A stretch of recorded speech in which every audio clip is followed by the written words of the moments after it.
السلام عليكم ورحمة الله وبركاته. أهلا ومرحبا بكم في قناة ابن مالك المواد العربية الأزهرية ومع شرح بحر الرمل. طبعا نسيت أشرحه وانتوا بعتوا لي رسائل كتير فكرتوني ان انا ما شرحتوش. هشرحه بسرعة وان شاء الله هتفهموه وهيكون أسهل بحر معاكم. بحر الرمل يا أحبابي بيتكون من فاعلات متكررة 6 مرات. فاعلات دي لما نيجي نقطعها مع بعض زي ما احنا متعودين في التقطيع خلاص بقينا بنعرف نقطع كويس. هنلاقي الفاء متحركة، الألف ساكنة، العين حركة، اللام حركة، الألف دي سكون، التاء حركة، النون حركة، لأنها بتتكون من سببين خفيفين بينهما وتد مجموع. يبقى إذا ده تكوين فاعلات التي تكون بحر الرمل. طيب فاعلات بتتكرر كم مرة في البحر ده؟ بتتكرر 6 مرات. 3 مرات في الشطر الأول اللي هو الجزء الأول من البيت، و3 مرات في الشطر التاني اللي هو الجزء التاني من البيت زي ما انتوا شايفينها قدامكم دلوقتي. طب بالنسبة للعروض والضرب، طب افكركم الاول يعني ايه عروض ويعني ايه ضرب. العروض اللي هو اخر تفعيلة معايا في الشطر الاول، والضرب اللي هو ايه؟ اللي هو اخر تفعيلة في الشطر الثاني. يبقى ده اسمه ايه؟ عروض. ده اسمه عروض وده اسمه ضرب. طبعا العروض قلنا قبل كده مؤنثة، يعني اقول عروض محذوفة، لكن الضرب مذكر او مثلا ضرب محذوف. خلاص. طيب احوال العروض والضرب بيبقى شكلهم ايه؟ هقول لك دلوقتي. العروض اللي هي اخر تفعيلة في الشطر الاول دائما محذوفة، يبقى العروض لها حالة واحدة اللي هي ايه؟ دائما محذوفة. طب فكرني بالحذف كده. ايوه، الحذف هو حذف السبب الخفيف من اخر التفعيلة. يعني ايه؟ يعني انا عندي فاعلات اللي هي بتتكتب كده زي ما انت شايف كده قدامك، وبتتقطع كده سببين خفيفين اهم بينهم وتد مجموع. لما اجي اشوف شكلها هيبقى ازاي، هلاقيني بحذف السبب الخفيف ده من اخر التفعيلة اللي هو مقابل لكلمة تن، اللي هو مقابل للحرفين تن. يبقى التفعيلة هيبقى شكلها ايه معايا؟ برافو عليك، هيبقى شكلها كده دايما فاعلة اهي، فاعلة. يبقى خلاص كده عرفنا ان عروض بحر الرمل التام دايما هتكون بالشكل ده فاعلة. ليه؟ لانها دايما هتكون محذوفة. يبقى احنا المفروض لما كنا نكتب فاعلات فاعلات كنا كتبنا هنا ايه؟ فاعلة. طب ليه احنا كتبنا فاعلات؟ احنا قلنا لان هي التفعيلة المكونة، ده اصل التفعيلة فاعلات، لكن دائما هي بتبقى بالشكل ده فاعلة. خلاص. يبقى العروض دائما ايه؟ محذوفة. يعني ايه محذوفة؟ يعني حذف منها السبب الخفيف من اخر التفعيلة. طبعا الحصة دي هتكون منها مراجعة ومنها شرح للبحر. بالنسبة للضرب، الضرب اللي هي ايه؟ اللي هو ايه؟ اللي هو اخر تفعيلة في الشطر الثاني. هيبقى ليه صورة من 3 صور، يعني بيجي على 3 صور. الصورة الاولى يا اما يكون صحيح، الصورة التانية محذوف، الصورة التالتة مكسور. وقلنا ان الضرب دايما بنعبر عنه بصيغة الايه؟ المذكر. طب صحيح يعني ايه؟ يعني هيفضل فاعلات زي ما هو، يعني التفعيلة هتبقى كده فاعلات بدون اي تغيير. طب محذوف يعني ايه؟ يعني هنحذف السبب الخفيف من اخر التفعيله، يعني التفعيله هتبقى كده فاعله. طب مكسور يعني ايه؟ يلا فاكرين الكسر؟ ايوه، هو حذف، برافو عليك، الساكن السبب الخفيف من اخر التفعيله وتسكين ما قبله. يعني التفعيله معايا اللي هي مفروض كده، هنيجي احنا اهي التفعيله كده، هنيجي نعمل ايه؟ هنحذف السبب الساكن ده، وهاجي المتحرك اللي قبله ده اسكنه. يبقى التفعيله هتبقى كده كده. هيبقى في ساكنين في الاخر، ايوه عادي مفيش مشاكل. طب هنطقها ازاي؟ هنطقها كده فاعلات بتسكين كده، بدل ما كنت بقول فاعلات هقول فاعلات. هتقولي بس احنا خدنا في النحو لا يلتقي ساكنين. ما احنا قلنا بقى العروض بيبقى فيه حاجات مخالفة لعلم النحو، دايما بسميها ضرورة شعرية، ودي الضرورة الشعرية اللي انا شرحتها لك قبل كده واحنا بنتكلم في البداية خالص. كده احنا خدنا الجانب النظري. الجانب النظري تاني بيقول ايه؟ بيقول ان بحر الرمل بيتكون من فاعلات مكررة 6 مرات، 3 في الشطر الاول و3 في الشطر الثاني. العروض دائما محذوفة يعني شكلها دايما فاعلة. اما الضرب يا اما تكون فاعلات يعني صحيحة، يا اما تكون فاعلة يعني محذوفة، يا اما تكون فاعلات يعني مكسورة. تعال ناخد بقى الجانب التطبيقي. يعني الجانب التطبيقي يعني نطبق الكلام ده في تقطيع الابيات. ما هو بيجي لي في الامتحان جزء كده يقول لي قطع البيت التالي وانسبه الى البحر. اول بيت عندي بيقول: هل علمتم أمة في جهلها ظهرت في المجد حسناء الرداء.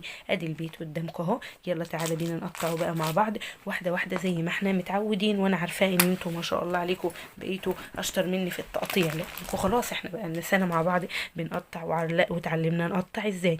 هنقطع الحرف الساء المتحرك هنضع تحته حركة، والحرف الساكن هنضع تحته سكون، وفي الاخر هنلاقي التفعيلة اتكونت معانا ببساطة جدا. تعال نشوف كده مع بعض. هل علمتم؟ هلاقي الهاء متحركة هضع تحتها كده حركة، اللام اهي ساكنة، هل ع ل م، هل علم ادي الميم ساكنة اهي، علم تو التاء متحركة، الميم التانية ساكنة، هل علمتم. هلاقي كده التفعيلة خلصت معايا، بعمل ايه؟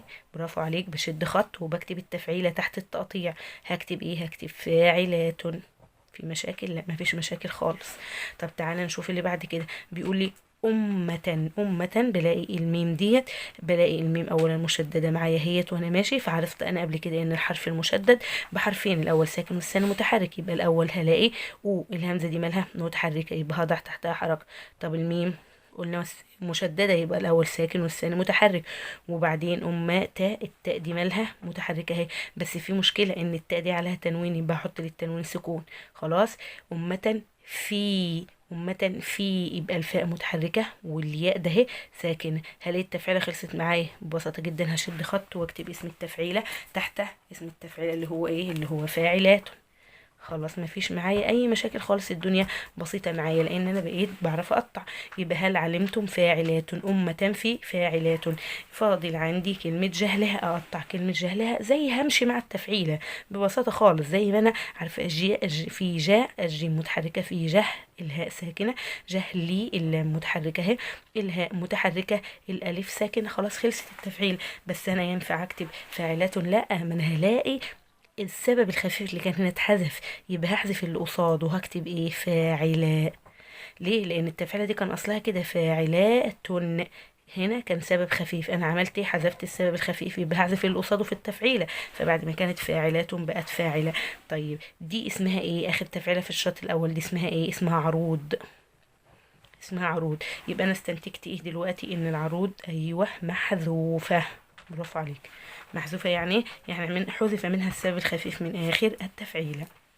تعال نكمل التقطيع. ظهرت، ظهرت هقطع، همشي مع الكلام زي ما هو مكتوب بالظبط اهو. ذا، الظاء متحرك، ذا، الهاء متحرك، ظهاء، راء، الراء متحرك، ظهرت التاء ساكنة اللي دي طبعا تاء التانيث الساكن، مفيش فيها اي مشاكل خالص. في المجد، بس خلي بالك ان هنا اللي الياء بتاعت فيه انا ما بنطقهاش، بقول في المجد على طول، بتلاقيني رحت نطقت اللام الساكنه دي على طول، يبقى انا كده هاخد لحد الايه؟ لحد اللام. بس انت لسه ما قطعتش الياء، ما هنا ما نطقتهاش، مش احنا اتفقنا في الكتابه العربيه ان كل ما ينطق يكتب ويقطع، وما لا ينطق لا يكتب ويقطع. هتقولي ما انت ما كتبتش البيت كتابه عربيه، اقول لك ما احنا بقينا شاطرين بقى، بنعرف نقطع من غير ما نكتب كتابه عربيه، عرفنا ايه اللي بيتنطق وايه اللي ما بيتنطقش. انا ممكن اكتبه لك كتابه عروديه، بس خلاص احنا بقينا شاطرين بنعرف نقطع على طول من غير الكتابه العروديه. يبقى ظهرت، هتقول لي بس مشكله التفعيله دي ان كان المفروض يكون هنا ايه؟ سكون. ايوه برافو عليك، ما انا عندي هنا خبن، والخبن ده زحاف، واحنا اتفقنا ان الزحاف غير ايه؟ غير لازم، يعني بينفع يجي ويروح، ما بيضرش التفعيله في اي حاجه. التفعيله دي كان المفروض تبقى ايه؟ فاعلات، بس انا ما فيش هنا سكون لان الهاء متحركه وانا حطيت لها حركه، عادي بسيطه. احذف الالف، يبقى اكتب ايه؟ فاعلات كده على طول، تكتبها كده فاعلات. يا رب يكون الكلام كده واضح ومفهوم. يبقى احنا قلنا ظهرت في الفاعلات، ظهرت في الفاعلات. خلاص. طيب نكمل، احنا واقفين عند حرف الايه؟ واقفين عند حرف الميم. يبقى في الماء، ماشي، الميم متحرك هنكتب الميم اهو. في المج، في المجج، ها ساكنه، تمام. في المجدي، الدال ايه؟ الدال متحرك، مفيش مشاكل خالص. في المجدي حاء، الحاء متحركه، حس السين ساكنه، ماشيه مع التفعيله، ما عملناش اي حاجه خالص. حسناء، النون متحركه، الالف ساكنه، لقيت التفعيله كده خلصت معايا، بقوا سببين خفيفين اهو وبينهم بين بعض وقت المجموع. هعمل ايه؟ ما عملتش حاجه، انا شديت خط، يبقى هكتب التفعيله اللي هي ايه؟ فاعلات. يبقى ايه؟ مجد حسنة فاعلات، خلي بالك ان انا ما خدتش الهمزة، مجد حسنة فاعلات. طيب نبدأ تاني من عند الهمزة، الهمزة متحركة، تمام، هضع تحتها حركة. الريدة في حسناء الردى. طبعا قال اتفقنا قبل كده ان قال الشمسية دي دايما ما بتنطقش ولا بتقطع معايا، بس الحرف اللي بعدها لازم يكون مشدد، يعني سكون وحركة. يبقى الراء دي عندي ايه؟ سكون وحرف لان وحركة، لانها حرف ايه؟ حرف مشدد. طيب ادي سكون وحركة حتى نهم للراء. ناخد الدال متحركة الرداء. طب الالف دايما ساكنة. الألف دايما ايه؟ ساكنة. حسناء الرداء اي. طيب الهمزة دي مالها؟ الهمزة متحركة. طيب الردائي ايه اللي حصل؟ ايوه برافو عليك، حدث عندك اشباع. هناخد الكلام ده في الترم التاني ان شاء الله. اشباع بالكسر، فولد لي ياء ساكنة، فقلت الردائي كده. يبقى دلوقتي هجيب التفعيلة، هلاقيها معايا ايه؟ فاعلات. كتبت فاعلات. اسمها ايه التفعيلة الأخيرة دي؟ اسمها ضرب. اسمها ضرب. شكلها ايه؟ حدث فيها اي حاجة؟ لا. يبقى الضرب ايه؟ صحيح. يبقى الضرب صحيح. يبقى العروض هنا محذوفة، يعني حذف السبب الخفيف من آخر التفعيلة. والضرب ايه؟ والضرب صحيح، لم يحدث فيه أي تغيير. يا رب كده يكون التقطيع واضح ومفهوم وما فيهوش مشاكل. كده احنا طبقناها على البيت الأول.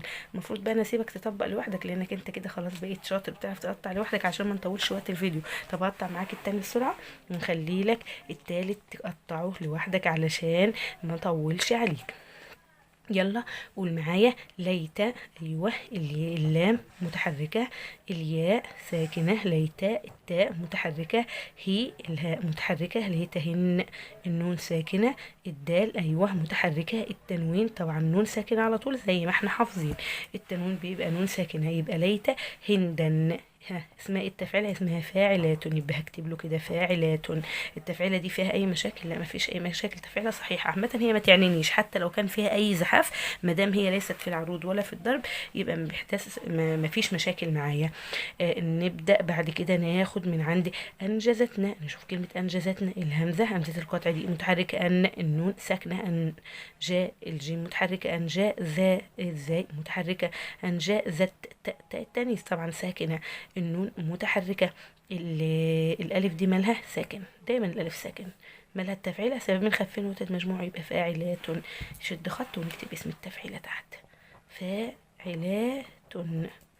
يا رب يكون الكلام واضح ومفهوم. أنجزتنا ما تعد.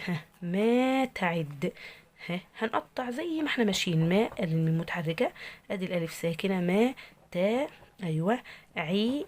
العين متحركة. الدال مالها ساكنة. التفعيلة خلصت كده. التفعيلة خلص. اكتبها ايه؟ اكتبها فاعلة اهي. بس التفعيلة دي ناقصة سبب خفيف، ناقصة التن اللي هي الحركة والسكون. ماليش دعوة، التفعيلة خلصت معايا. يبقى هكتبها كده واكتب تحتها ايه؟ ان التفعيلة دي اسمها ايه الاول؟ اسمها عروض. ليه؟ لان هي اخر تفعيلة في الشطر الاول. طب العروض هنا مالها؟ محذوفة. محذوفة يعني محذوفة، يعني حذف منها السبب الخفيف من آخر التفعيلة. ناخد الشطر الثاني.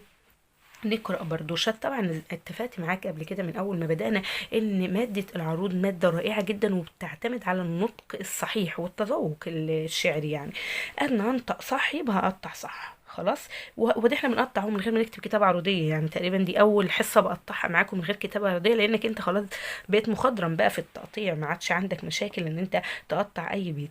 بيقول وشفت أنفسنا. طبعا البيت بيقول ليت هندا أنجزتنا ما تعد وشفت أنفسنا مما نجد، يعني يا ريتها وفت بوعدها معانا وريحتنا يعني. وشفت أنفسنا. وشفت هي أنفسنا طبعا مفعول به. أدي الواو متحركة. شاء. الشين متحركة. شاء. فاء. الفاء أيضا متحركة. شاء. فت. التاء طبعا تاء التانيث كلنا عارفين إن هي بتكون ساكنة. وشفت. ان الهمزه القطع دي متحركه زي ما احنا عارفين. النون اهي ان انا بنطقها ساكنه، يبقى احط لها سكون. هلاقي التفعيله كده خلصت معايا عند النون. بس برضو التفعيله دي شكلها مش طبيعي، التفعيله دي ناقصه هنا ايه؟ ايوه ناقصه هنا ايه؟ سكون، عشان يبقى سببين خفيفين اهو. يبقى ده سبب خفيف وده سبب خفيف ودوت المجموع. هقول لك مش مشكله خالص، احنا اتفقنا ان ده اسمه زحاف الخبن اللي هو حذف الثاني الساكن، ومفيش مشاكل مادام ليس في العروض ولا في الضرب، لا يضر في شيء. المهم ان انا هكتب التفعيله زي ما طلعت معايا اللي هي ايه؟ فاعلات كده. فاعلات خلاص. طب نكمل التقطيع مع بعض. احنا واقفين عند حرف الايه؟ عند حرف الفاء. حرف الفاء بيقول لي انفو. ايوه متحركة، انفساء. ايوه السين متحركة برضو، مفيش عندي سكون، انفساء. النون متحركة. ايوه الالف دي مالها ساكنة، انفسنا. ايوه مما، مي الميم متحركة، الميم التانية دي مشددة، هاخد انا حرف منها الساكن وهسيب المتحرك اللي هناك، لان الساكن هنا خلص لي التفعيل. برضو التفعيلة هنا ناقصة ساكن في الحرف التاني، فيها خبن، والخبن ده لا يلزم لان هو دخل الحشو، قلنا ما دام بعيد عن العروض والضرب خلاص. وطبعا الناس اللي متابعه معايا من اول الفيديوهات فاهمه الكلام ده كويس. يبقى التفعيله دي هكتبها فاعلات. خلاص كده التفعيله معايا مفيش فيها اي مشاكل. هتقولي يا مس انت بتقولي بتكون من فاعلات، ماشي، ما انا قلت لك قبل كده لو انت بتابع معايا الشرح من البدايه ان في زحاف بيدخل في حشو البيت، وده ما بيأثرش على التفعيله في اي شيء. تعالى نكمل كده مع بعض التقطيع ونشوف ايه اللي هيحصل معانا. احنا ناقص معانا حركه من الميم، هناخد الحركه اللي فاضله معانا من الميم. هناخد بعد كده الالف، هنلاقي الالف ساكنه. مما نا، النون متحركة، ناجي الجيم متحركة، والدال ايه، والدال ساكنة. بقت التفعيلة شكلها معايا كده، طلعت معايا كده. طيب دي شكل التفعيلة دي اسمها ايه؟ اسمها فاعلة اهي. طب انا عرفت ان هي اسمها فاعلة بسيطة جدا، لان التفعيلة دي مفروض كانت ناقصة هنا سبب خفيف عشان تبقى فاعلات. انا مش لاقيه السبب الخفيف، فشلت التن اللي قصاد السبب الخفيف فبقت فاعلة. طيب الشكل ده حصل ايه؟ حصل فيه حذف. حذف اللي هو حذف ايه؟ حذف السبب الخفيف اللي كان المفروض يكون هنا كده وانا حذفته، حذف السبب الخفيف من اخر التفعيله. طب التفعيله الاخيره دي في الشوط الثاني اسمها ايه؟ اسمها ضرب. اسمها ضرب. يبقى العروض هنا محذوفه اهي، العروض محذوفة والضرب ايه؟ والضرب محذوف. العروض محذوفة والضرب محذوف. يا رب كده يكون الكلام سهل وجميل. كده احنا طبقنا القاعدة اللي احنا خدناها، اللي بتقول لي ان عروض بحر الرمل دائما محذوفة، أما الضرب قد يكون صحيح وقد يكون محذوف وقد يكون مكسور. نقطع البيت الأخير ولا خلاص؟ أنا حاسة إن كده كلكم بتقولوا خلاص عشان الفيديو ما يطولش. خلاص البيت التقطيع هيبقى في الواجب بقى إن شاء الله، تقطعه وتحله لي في الواجب. يا ريت أي حد يستفيد من الفيديو يشيره حتى يستفيد منه الآخرون، وإن شاء الله بإذن الله يكون العمل ده في ميزان حسناتنا جميعا، ولا تنسونا من صالح دعوتكم. والسلام عليكم ورحمة الله وبركاته. يجعل أهل العلم السادة، واجعل العلم